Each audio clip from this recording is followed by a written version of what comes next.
जिसके लिए भी मिथिला विश्व प्रसिद्ध है, उसको माननीय राष्ट्रीय अध्यक्ष जी को गोपाल जी ठाकुर जी समर्पित करने वाले हैं।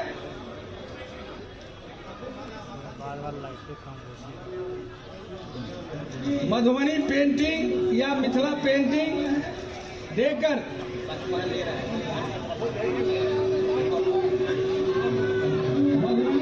या मखाना का माला देकर वो पहनाकर एक बार जोरदार ताली बजाएं। हमारी महिला मोर्चा की बहनें अनामिका जी के नेतृत्व में भी बहुत आगे हैं। एक बार जोरदार नारा लगाएं, राष्ट्रीय अध्यक्ष जिंदाबाद, राष्ट्रीय अध्यक्ष जिंदाबाद, जगत प्रकाश नड्डा जिंदाबाद, जेपी नड्डा जिंदाबाद, भारतीय जनता पार्टी जिंदाबाद, वंदे वंदे भारत माता की। अब हम आग्रह करना चाहेंगे पटना महानगर के अध्यक्ष अभिषेक जी से, जो मंच पर आवे और माननीय राष्ट्रीय अध्यक्ष जी का स्वागत व अभिनंदन करने की कृपा करें। माननीय पटना महानगर के अध्यक्ष अभिषेक जी व गणेश जी की का प्रतीक चिन्ह माननीय राष्ट्रीय अध्यक्ष जी को सौंपेंगे। एक बार जोरदार ताली बजावें।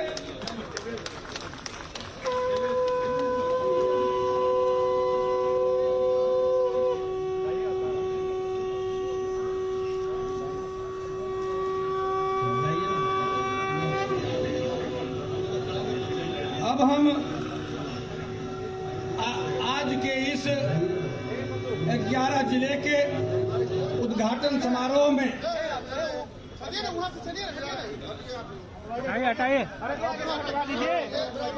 उपस्थित कुछ ही क्षणों में वीडियो कॉन्फ्रेंसिंग के माध्यम से हमारे माननीय राष्ट्रीय अध्यक्ष जी 11 जिले कार्यालय का उद्घाटन करने वाले हैं। इससे पूर्व मैं आग्रह करना चाहूंगा अपने माननीय प्रदेश अध्यक्ष डॉक्टर संजय जायसवाल जी से, जो आकर स्वागत भाषण देने की कृपा करें। माननीय प्रदेश अध्यक्ष डॉक्टर संजय जायसवाल जी, एक बार जोरदार ताली माननीय प्रदेश अध्यक्ष जी के लिए।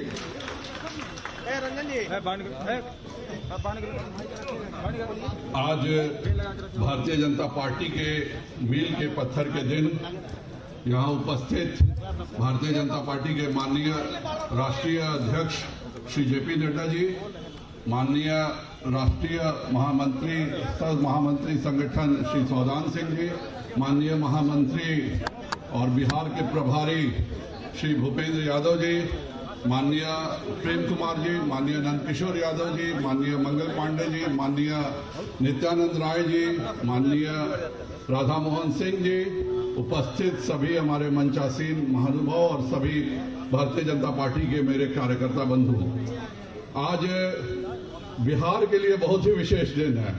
भारतीय जनता पार्टी यूं तो शुरू से कार्यालय में चलती रही है, पर एक विशेष योजना के तहत हुआ कि पार्टी के प्रसार के लिए बड़ा कार्यालय होना चाहिए। और आज के दिन हम आभारी हैं माननीय राष्ट्रीय अध्यक्ष जी के और राष्ट्रीय निर्वर्तमान अध्यक्ष जी श्री अमित भाई शाह जी के, जिन्होंने इस पूरे कार्यक्रम की संरचना की और सभी कार्यकर्ता बंधुओं का मैं दिल से आभार व्यक्त करता हूं। सभी के प्रयास से यह जो राष्ट्रीय निर्देश पर जो हमारे प्रदेश में जिला के कार्यालय बन रहे हैं, 11 आज बने हैं, उसमें नवगछिया, भागलपुर, सहरसा, शिवहर, लखीसराय, गोपालगंज, सिवान, समस्तीपुर, अरवल, औरंगाबाद और सासाराम है। इसके अलावा मैं माननीय राष्ट्रीय अध्यक्ष जी को बता दूं कि 6 कार्यालय हम 31 मार्च के पहले और तैयार कर लेंगे और 13 कार्यालय 30 जून तक हम निश्चय तैयार कर लेंगे। यह मैं उनको विश्वास दिलाता हूं।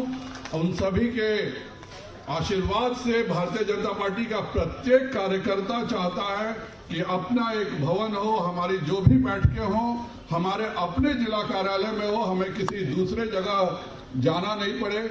और इसी के तहत यह जो पूरी कार्य योजना बनी उसके लिए मैं सभी अपने बिहार के भी सभी पदाधिकारियों का आभार व्यक्त करता हूं, खास करके श्री राधा मोहन शर्मा जी, सम्राट चौधरी जी, मृत्युंजय झा जी, संजय गुप्ता जी, पिंकी कुशवाहा जी, मिथिलेश तिवारी जी, अखिलेश सिंह जी, जगन्नाथ ठाकुर जी, अनिल शर्मा जी, शिवेश राम जी, राजेंद्र सिंह जी, निवेदिता सिंह जी, जिन्होंने उस कार्यालय में रह करके और आज वहां पर उपस्थित हैं और वो सब इस पूरे निर्माण की रूपरेखा कर रहे हैं। मैं सभी कार्यकर्ताओं का धन्यवाद देता हूं और 11 जिले के कार्यकर्ताओं को बहुत बहुत बधाई देता हूं कि यह कार्यालय बिहार में भारतीय जनता पार्टी के विकास में मील का पत्थर साबित होगा। मैं सौभाग्यशाली हूं कि 2010 में जब विधानसभा चुनाव हुए थे तो माननीय राष्ट्रीय अध्यक्ष जी मेरे पश्चिम चंपारण के प्रभारी थे और उनके नेतृत्व में हम लोगों ने 9 में 9 सीटें जीती थी। आज वह राष्ट्रीय अध्यक्ष हैं। एनडीए पुनः उसी तरह से बिहार की सभी 243 सीटें जीतेगा। इसके लिए हमारे सभी कार्यकर्ता तन मन धन लगाएंगे, इसका मैं आपको विश्वास दिलाता हूं। भारत माता की, भारत माता की। बहुत बहुत धन्यवाद। अब हम आग्रह करना चाहेंगे निवर्तमान प्रदेश अध्यक्ष केंद्रीय गृह राज्य मंत्री हम सभी के चहेते नित्यानंद राय जी से आवें और हम लोगों को संबोधित करें। भारतीय जनता पार्टी के राष्ट्रीय अध्यक्ष आदरणीय जगत प्रकाश नड्डा जी, बिहार प्रदेश के अध्यक्ष माननीय डॉक्टर संजय जायसवाल जी, माननीय सौदान जी, माननीय भूपेंद्र जी, माननीय प्रेम जी, माननीय नंदकिशोर जी, माननीय भूपेंद्र जी, माननीय मंगल जी, माननीय राधा मोहन जी और डॉक्टर सीपी ठाकुर जी, बहन रेणु जी, राष्ट्रीय मंत्री रजनीश जी, सांसद आर के सिन्हा जी, संजय मयूख जी, इमरान जी, मनोहर नागेंद्र जी और इस कार्यक्रम में उपस्थित सभी हमारे आदरणीय भाइयों बहनों, भारतीय जनता पार्टी के प्रदेश अध्यक्ष जी ने कार्यालय के उद्घाटन के संबंध में आपको बताया और उनकी बातों से यह स्पष्ट है कि जून महीने तक 30 से भी ज्यादा भारतीय जनता पार्टी को अपना कार्यालय मिलेगा जिलों में। इसलिए हम इस कार्यालयों के लिए भारतीय जनता पार्टी के समस्त कार्यकर्ताओं को बधाई देते हैं। अपने राष्ट्रीय अध्यक्ष जी के सानिध्य में, पूर्व राष्ट्रीय अध्यक्ष जी के सानिध्य में यहाँ माननीय सौदान जी है, माननीय भूपेंद्र जी है, इनके देख रेख में यह कार्यालय पूर्णता को प्राप्त करेगा। भाइयों बहनों, यह कार्यालय 2019 के चुनाव के पहले भारतीय जनता पार्टी ने ऐलान किया था कि 2019 भी हमारा होगा, 2020 भी हमारा होगा। धोखे से एक सीटें कहीं अगर महागठबंधन जीत जाए तो जीत जाए, धोखे से नहीं जीता। मात्र 32-33 हजार से किशनगंज हार गए। उसी प्रकार से एक दर्जन से भी कम सीट, एक दर्जन मतलब 12 सीट से ज्यादा महागठबंधन जीत नहीं पाएगी, वह भी धोखे से जीत जाएगी। आज मैं यहाँ आप सबों को कह रहा हूँ और भारतीय जनता पार्टी एनडीए की यह स्थिति है। अपने राष्ट्रीय अध्यक्ष जी को, अपने राष्ट्रीय नेतृत्व को यहाँ से आश्वस्त करना चाहते हैं कि 2020 में 2010 से जिस प्रकार की संख्या लेकर एनडीए की सरकार बनी थी, उससे भी ज्यादा संख्या लेकर 2020 में एनडीए की सरकार बिहार में बनेगी। इसको दुनिया की कोई ताकत नहीं रोक सकती। कार्यालय निर्माण के संबंध में आई, मैं अपने सभी जिला अध्यक्षों को आभार व्यक्त करना चाहता हूं।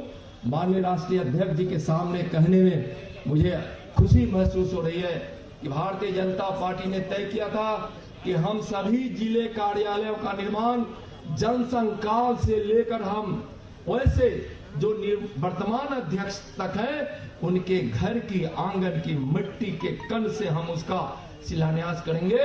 और आज सभी जिलों जहां जहां निर्माण चल रहा है, वहां सभी जिला अध्यक्षों की घर की मिट्टी कार्यालय की नींव में रखी गई है। यह भारतीय जनता पार्टी के लिए गौरव का विषय।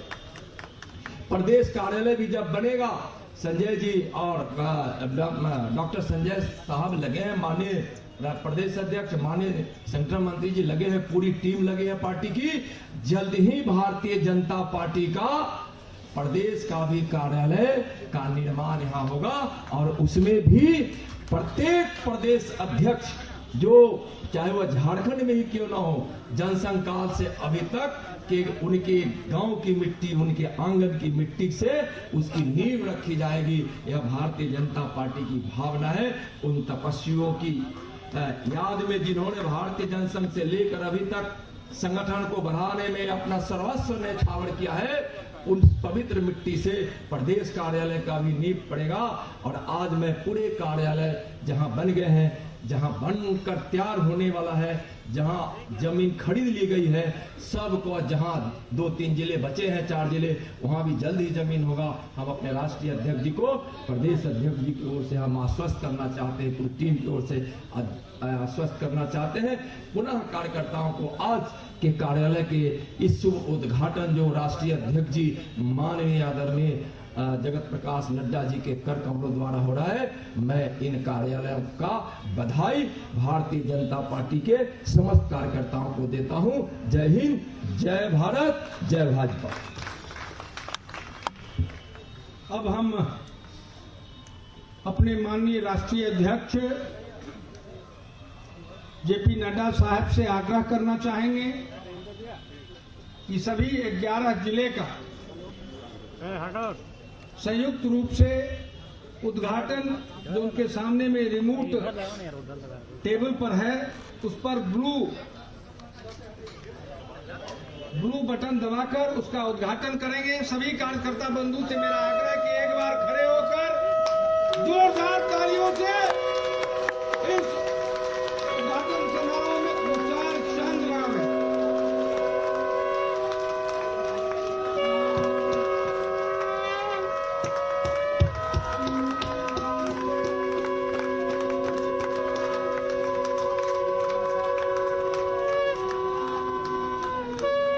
भारत माता की, भारतीय जनता पार्टी जिंदाबाद, जेपी नड्डा जिंदाबाद। अब हम अपने माननीय राष्ट्रीय अध्यक्ष जी से आग्रह करना चाहेंगे कि हम लोगों को, हम कार्यकर्ता बंधुओं को आज के उस उद्घाटन समारोह में हम लोगों को संबोधित करें, हम लोगों को अनुग्रहित करें। आदरणीय माननीय राष्ट्रीय अध्यक्ष जी, एक बार जोरदार ताली बजाकर माननीय राष्ट्रीय अध्यक्ष जी का स्वागत करें। जेपी नड्डा जिंदाबाद।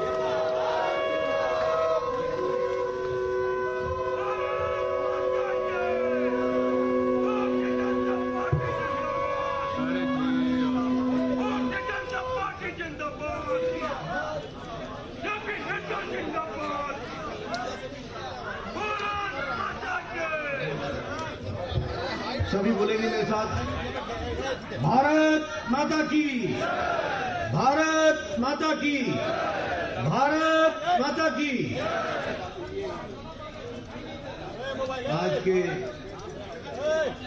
कार्यक्रम में उपस्थित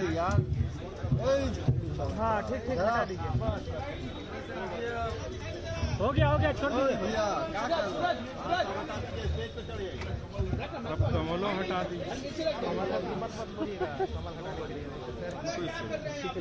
लगी तो सब तमाशा हो रहा है। आज के कार्यक्रम में ऑफिस में है, मेरे साथ उपस्थित यहाँ के बहुत ही कर्मशील और संवेदनशील प्रदेश अध्यक्ष श्री संजय जायसवाल जी, अभी तो नाम ले रहे हैं यार, हमारे बिहार प्रदेश के प्रभारी राज्यसभा में हमारे साथी और पार्टी के महामंत्री सम्माननीय भूपेंद्र यादव जी, हम सबके पार्टी के सूत्रधार और पार्टी के संगठन मंत्री और इस क्षेत्र की संगठन की रचना देखने वाले ऐसे हमारे सम्माननीय सौदान सिंह जी, राष्ट्रीय उपाध्यक्ष श्रीमती रेणु जी, हमारे गृह मंत्री भारत सरकार में और पूर्व में अध्यक्ष श्री नित्यानंद राय जी, बिहार में मंत्री प्रेम कुमार जी, हमारे वरिष्ठ सहयोगी और बिहार सरकार में मंत्री नंद किशोर जी, मंगल पांडे जी, बिहार सरकार में मंत्री और हमारे हिमाचल के प्रभारी राधा मोहन सिंह जी, पूर्व में भारत सरकार में मंत्री रहे वरिष्ठ नेता और हमारे यहाँ के पूर्व में प्रदेश अध्यक्ष श्री राधा मोहन जी, आर के सिन्हा जी जो सांसद हैं, हम सबके बहुत ही आदर के योग्य और वर्तमान में सांसद श्री सीपी ठाकुर जी, सम्मानित मंच और यहाँ उपस्थित भारतीय जनता पार्टी के कार्यालय में सभी वरिष्ठ कार्यकर्ता, हमारे सांसदगण, हमारे मंत्रीगण, हमारे विधायकगण, हमारे महापौर और हमारे सभी कार्यकर्ता बंधु, आज मुझे अपने जन्म स्थान पटना बिहार में आने का सौभाग्य मिला है। आप समझ सकते हैं कि मेरे लिए यहां आना कितना मेरे लिए व्यक्तिगत रूप में भावनात्मक होगा। ऐसी नगरी, ऐसा प्रदेश जो धर्म की दृष्टि से, धर्म उत्थान की दृष्टि से जिसे जाना गया, जिसने राजनीतिक विचारधारा को बढ़ाने का काम किया, जिस धरती ने अपना पौरुष दिखाया, जिस धरती ने अपनी वीरता दिखाई, ऐसे बिहार की धरती को मैं नमन करता हूं और मैं यहां से प्रेरणा लेता हूं।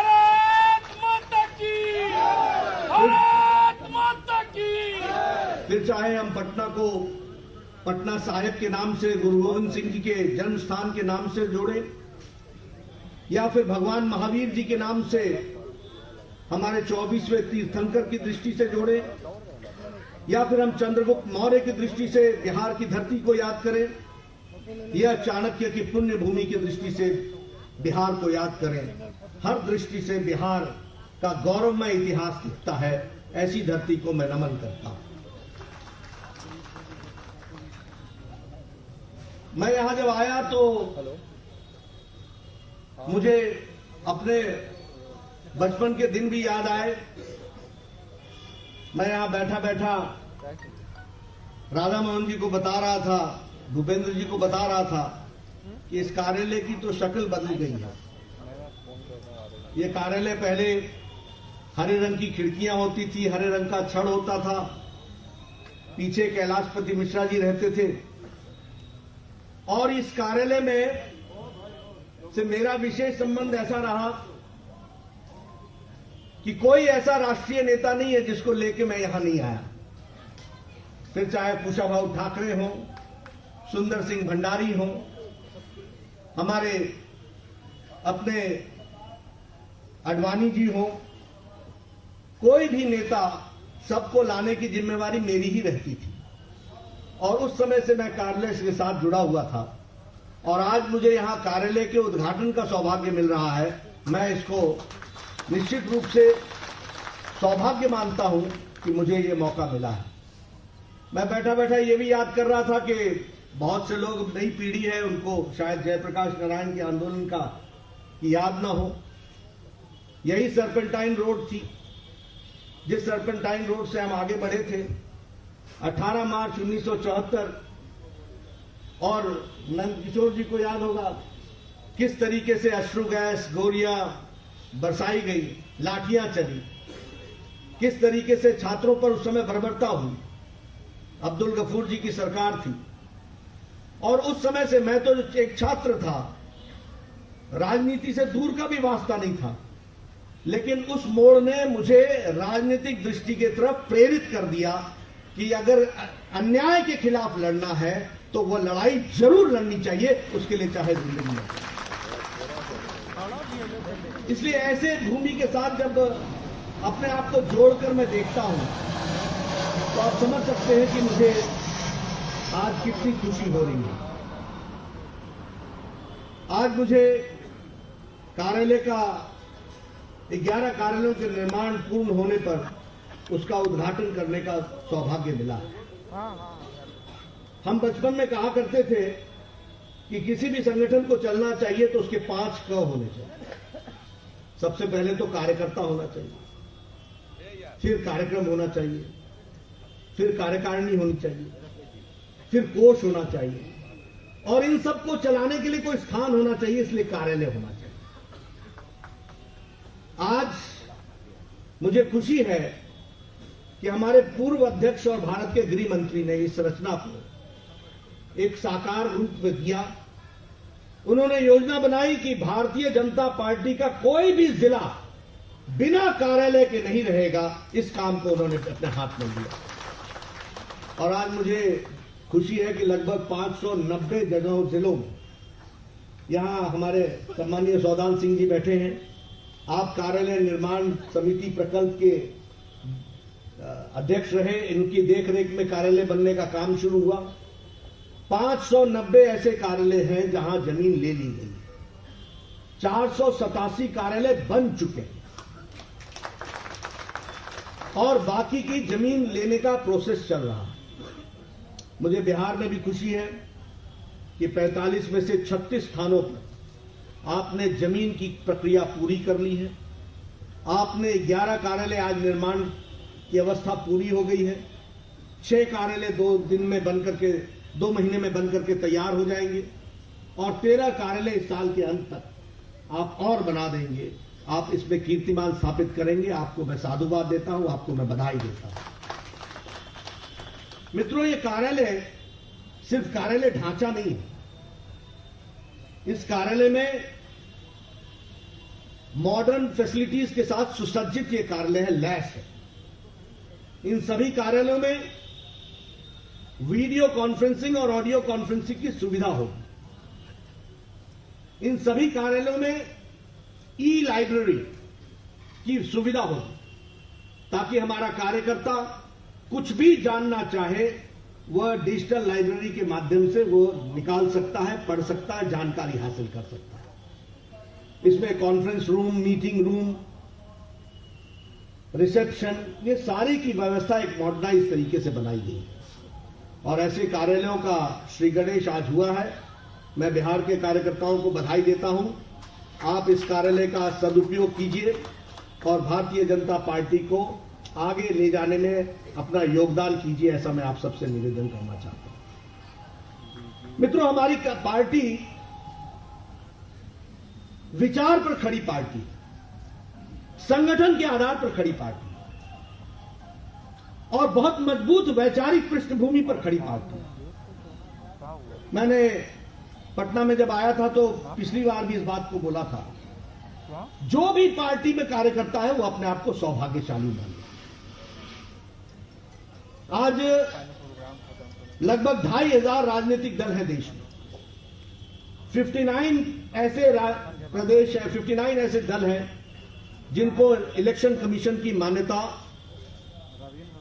प्रदेश स्तर पर मिली है और ऐसे 7 नेशनल रिकॉग्नाइज्ड पार्टीज हैं। लेकिन सभी पार्टी वंश पर, परिवार पर, एक परिवार के रूप में पार्टी, वह परिवार की पार्टियां हैं और भारतीय जनता पार्टी पार्टी ही परिवार है। इस बात को हमको समझना चाहिए। आप उनकी हालत देखिए क्या होती होगी, कंठ कैसा महसूस करता होगा जब एक ही वंश के नारे लगाने पड़ते होंगे। आप उनकी आत्मा की बात सुनिए कि वो कैसा समझते होंगे, जैसे इस आजाद भारत में भी गुलामी के दिन गुजार रहे हो। एक ही पर्पस है, एक ही काम है, एक वंश को बढ़ाए चलो। वंशवाद, जातिवाद, परिवारवाद, एक ही लक्ष्य को लेकर चल रहे हैं। और यहां एक ऐसी पार्टी है जो विचार पर खड़ी है, संगठन के आधार पर खड़ी है, कार्यकर्ता के आधार पर खड़ी है, और उसको चलाने वाले कार्यकर्ता एक विशेष संगठन की पद्धति से खड़े हैं। इस बात को हमको समझना चाहिए। इसलिए हमें इसमें बहुत सौभाग्य हो, और मैं ये मानता हूं कि यह पार्टी हमेशा आगे ही बढ़ेगी, पीछे हटेगी। यह इतने साइंटिफिक आधार पर खड़ी पार्टी है, नोबडी कैन स्टॉप, कोई इसको रोक नहीं सकता। चुनाव के नतीजे नाकड़े लेकर मिलजुल करके ढाल करके थोड़ी देर के लिए कोई आदमी आगे निकल सकता है, कोई पार्टी आगे निकल सकती है, लेकिन देश में वर्चस्व और विचारधारा का वर्चस्व अगर किसी राजनीतिक दल का है और रहेगा तो वो भारतीय जनता पार्टी है। इस बात को हमको समझना चाहिए। इसीलिए इसको आगे लेकर के हम सबको चलना है और पूरी ताकत लगा करके, पूरी शिद्दत के साथ आगे बढ़ना है। आप बताइए, कौन सा ऐसा राजनीतिक दल है आजादी के बाद जिसने कोई आइडियोलॉजिकल लड़ाई, वैचारिक पृष्ठभूमि पर लड़ाई लड़ते लड़ते सरकार में आकर के उसका कुछ काम करने का प्रयास किया? कोई राजनीतिक दल नहीं। There is a difference between action and lip service. मुंह से बोलना और काम करने में अंतर है। कांग्रेस पार्टी के पास एक बार नहीं, जवाहरलाल नेहरू के पास 2 बार पूर्ण बहुमत आया, मिसेस गांधी के पास 2 बार पूर्ण बहुमत आया, राजीव गांधी के पास 1 बार पूर्ण बहुमत आया। हिम्मत नहीं कर सके धारा 370 पर।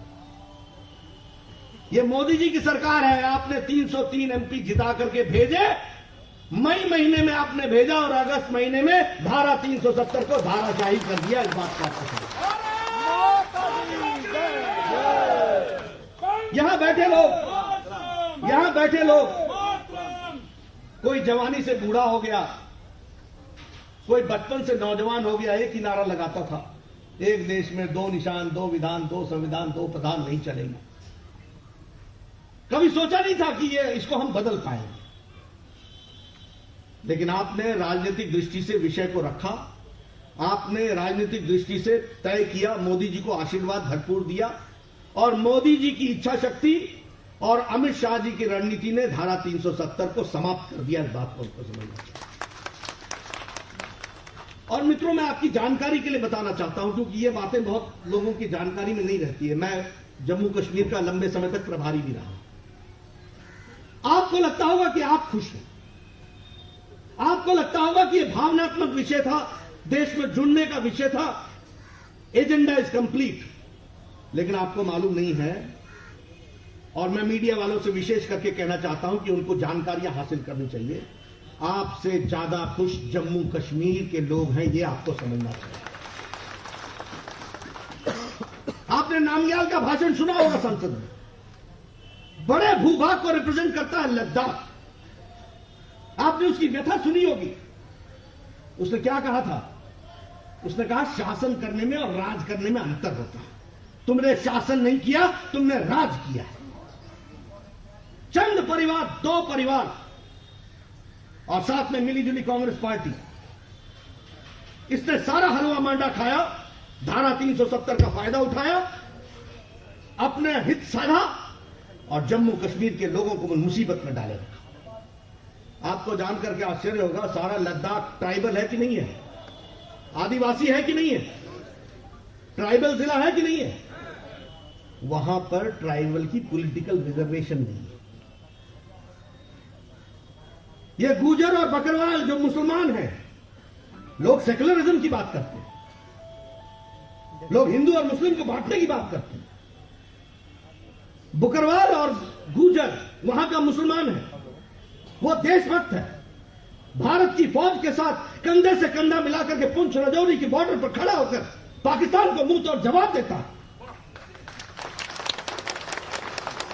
आज तक उसको राजनीतिक रिजर्वेशन नहीं था, पॉलिटिकल रिजर्वेशन नहीं था। यह करतूत आज 370 समाप्त हुई है, जाके पूछो गुजर और बकरवाल से, छाती ठोक के कहता है कि मोदी जी ने हमको आरक्षण दिया है, परिसीमन होगा, हम पहली बार विधानसभा में पहुंचेंगे, हम पहली बार विधानसभा में पहुंचेंगे, हम पहली बार लोकसभा में पहुंचेंगे। इसलिए आपसे ज्यादा खुश वहां की आवाम है। आपको मालूम है 106 कानून भारत के जम्मू कश्मीर पर नहीं लगते थे, और कौन से कानून नहीं लगते थे? POCSO, prevention of sexual harassment और अब्यूज, जिसमें मोदी जी ने कर दिया कि अगर माइनर के साथ कोई दुष्कर्म करेगा तो सजाए मौत हो। इतना कड़ा कानून किया। ये जम्मू कश्मीर की धरती पर नहीं लगता था, बच्चों के साथ एक्सप्लॉयटेशन होता। कौन सा कानून? Harassment, domestic violence and harassment against women. यह कानून जम्मू कश्मीर की धरती पर नहीं लगता। वहां की महिलाओं को ये उमर अब्दुल्ला, जो अंग्रेजी में ट्वीट करके 21वीं शताब्दी का नेता कहता है, ये और मुफ्ती मोहम्मद शहीद दोनों मिलकर के एक कानून ला रहे थे, जिस कानून के तहत सुप्रीम हाई कोर्ट के ऑर्डर को रिवर्स कर सके, ताकि महिलाएं अगर किसी नॉन कश्मीरी से शादी करती है तो वह संपत्ति से वंचित हो जाएगी। आज धारा 370 समाप्त होने के बाद कश्मीर की महिलाएं वो किसी से भी शादी करें, उनका संपत्ति पर बराबर का हक होगा। इस बात को उनको समझना। ये महिलाओं की बात करते हैं, ये दलित की बात करते हैं। मीडिया वाले ध्यान में रखें इस बात को। मैं इसलिए कहना चाहता हूं क्योंकि जानना हमारी आवश्यकता है। दलित भाई, आपको मालूम है जम्मू कश्मीर में वहां के चीफ मिनिस्टर, पहले चीफ मिनिस्टर ने पंजाब से दलित भाइयों को ले जाकर के जम्मू कश्मीर में बसाया, और क्या कहा कि हमारे यहां सफाई कर्मचारी नहीं, इसलिए तुम सफाई कर्मचारी के लिए आओ। जब बेचारे फंस गए तो कहा कि तुमको और तुम्हारे बेटे को नौकरी सिर्फ सरकारी सफाई कर्मचारी की मिलेगी और कोई नौकरी नहीं मिलेगी। ये है 21वीं शताब्दी के नेता। आजकल जिनके बारे में बड़े लोग चिंता करते हैं कि ये अंदर है कि बाहर है। अरे भैया वहां लगा हुआ है ना, उसको देखिए ना। अरे यार तुम ये लोग हैं जिन्होंने सफाई कर्मचारी के बेटे को आगे बढ़ने नहीं दिया। आज धारा 370 समाप्त हुई है। अब सरकार सफाई कर्मचारी का बेटा जज भी लगेगा, डॉक्टर भी बनेगा, इंजीनियर भी बनेगा, मुख्य धारा में शामिल। इसलिए मित्रों, अब बड़ी आपको अजूबे की बात बताओ, क्या था धारा 370? अरे वेस्ट पाकिस्तान से हमारे यहां लोग आकर के प्रधानमंत्री बन गए। इंद्र कुमार गुजराल प्रधानमंत्री बन गए, मनमोहन सिंह प्रधानमंत्री बन गए, हमारे अपने श्रद्धेय Advani ji deputy prime minister बन गए। ये सब वेस्ट पाकिस्तान से आए थे। लेकिन जो व्यक्ति जम्मू कश्मीर में बस गया वो काउंसलर भी नहीं बन सका, क्योंकि उसको अधिकार ही नहीं था खड़ा होने का। आप बताइए, ये धारा 370 थी। आज देखो वो कितना खुश है। और सबसे ज्यादा खुश क्यों है मालूम है आपको?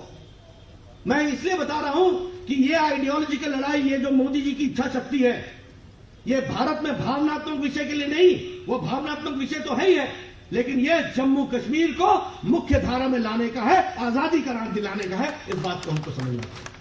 आपको शायद मालूम नहीं होगा कि ये prevention of corruption act, Bhupendra ji मैं ठीक कह रहा हूं, प्रिवेंशन ऑफ करप्शन एक्ट, यह जम्मू कश्मीर की धरती पर लागू नहीं था।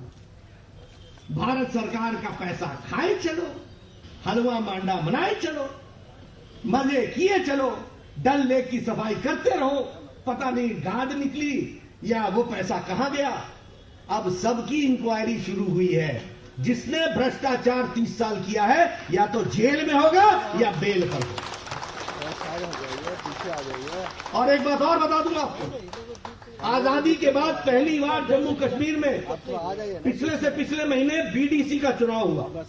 बीडीसी आप जानते हैं ना, ब्लॉक डेवलपमेंट कमेटी। आजादी के बाद पहली बार चुनाव हुआ। 310 सीटें थी। 310 ब्लॉक्स में 80 ब्लॉक भारतीय जनता पार्टी ने जीती, कांग्रेस पार्टी ने 1 जीती, पैंथर्स पार्टी ने 7 जीती, और पीडीपी और नेशनल कॉन्फ्रेंस भाग गए। बाकी इंडिपेंडेंट जीती, और कोई भी सीट अनकंटेस्टेड नहीं गई। सोफिया में 85% वोट पड़े, पुलवामा में 86% वोट पड़े और सोफिया में भारतीय जनता पार्टी का कैंडिडेट जीता। यह आपको ध्यान में रखना। श्रीनगर में 100% कंटेस्ट हुआ। ये प्रजातंत्र की खुशी नहीं है तो और क्या है? और एक भी गोली नहीं चली, एक भी वायलेंस नहीं हुआ, शांति प्रिय चुनाव हुआ। यह है जम्मू कश्मीर की तस्वीर। और मैं चाहता हूं कि आप लोगों को बताइए कि किस तरीके से गलत प्रभाव डालने का प्रयास चल रहा था, किस तरीके से प्रयास चल रहा था कि जम्मू कश्मीर में पता नहीं क्या हो जाएगा। अब ये ट्रिपल तलाक का मामला आइडियोलॉजिकल विषय। ट्रिपल तलाक का मामला कोई मुस्लिम बहनों को के दृष्टि को लेकर के नहीं था। यह समाज को सबको मुख्य धारा में लाने का सवाल है और हमारा यह नैतिक कर्तव्य है और हमारी जिम्मेवारी है। आप बताइए, हमने सती प्रथा बंद की कि नहीं की? कुरीति थी कि नहीं थी? आप बताइए, हमने बाल विवाह बंद किया कि नहीं कानून से? आप बताइए, हमने दहेज प्रथा कानून से बंद किया कि नहीं किया? आप बताइए, हमने कानून से महिलाओं को संपत्ति में बराबर का अधिकार दिया कि नहीं दिया? अगर ये सब कुछ किया तो हमारी मुस्लिम बहनों पर ये लटकता हुआ ट्रिपल तलाक का तलवार ये हटाना था कि नहीं था?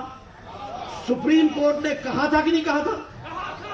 मोदी जी ने इच्छा शक्ति को कन्वर्ट करके दिया कि नहीं दिया? ये मुख्य धारा में लाने की विषय। और मैं आपको मजे की बात बताऊं, पाकिस्तान इस्लामिक कंट्री है, ट्रिपल तलाक नहीं है। अफगानिस्तान मुस्लिम देश है, ट्रिपल तलाक कानूनन बंद है। बांग्लादेश मुस्लिम देश है, ट्रिपल तलाक कानूनन बंद है। सीरिया मुस्लिम देश है, ट्रिपल तलाक कानूनन बंद है। मलेशिया में बहुतायत मुस्लिम की है, ट्रिपल तलाक कानूनन बंद है। ये हमारे यहां ही धर्मनिरपेक्षता की इतना जिसको कहते हैं कि इसका इस्तेमाल करते हुए और हम इसका वोट बैंक की राजनीति में इस्तेमाल करें।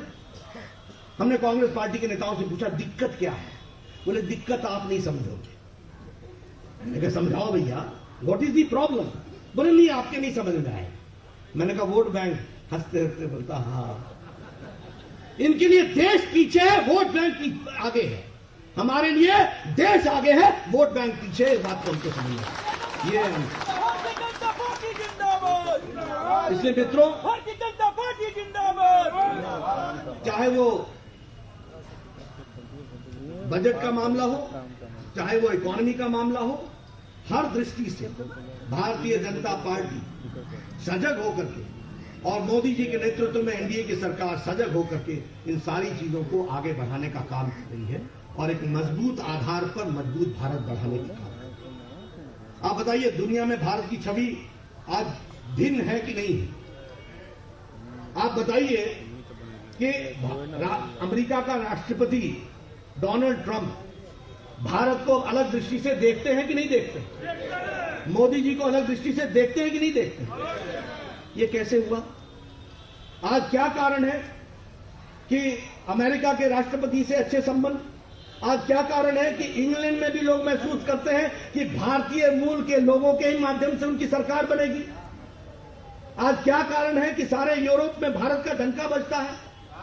आज क्या कारण है कि 16 देश एक तरफ, 15 देश एक तरफ खड़े होते हैं और मोदी जी कहते हैं कि आरसेप में, रीजनल कॉम्प्रिहेंसिव इकोनॉमिक प्रोग्राम में, पार्टनरशिप में भारत शामिल नहीं होगा क्योंकि भारत के किसानों के हित में नहीं है, भारत के छोटे मजदूर के हित में नहीं है, भारत के छोटे अपने जो इन्वेस्टर्स हैं, जो छोटी फैक्ट्रियां चलाते हैं, उनके हित में नहीं, इसलिए हम नहीं करेंगे।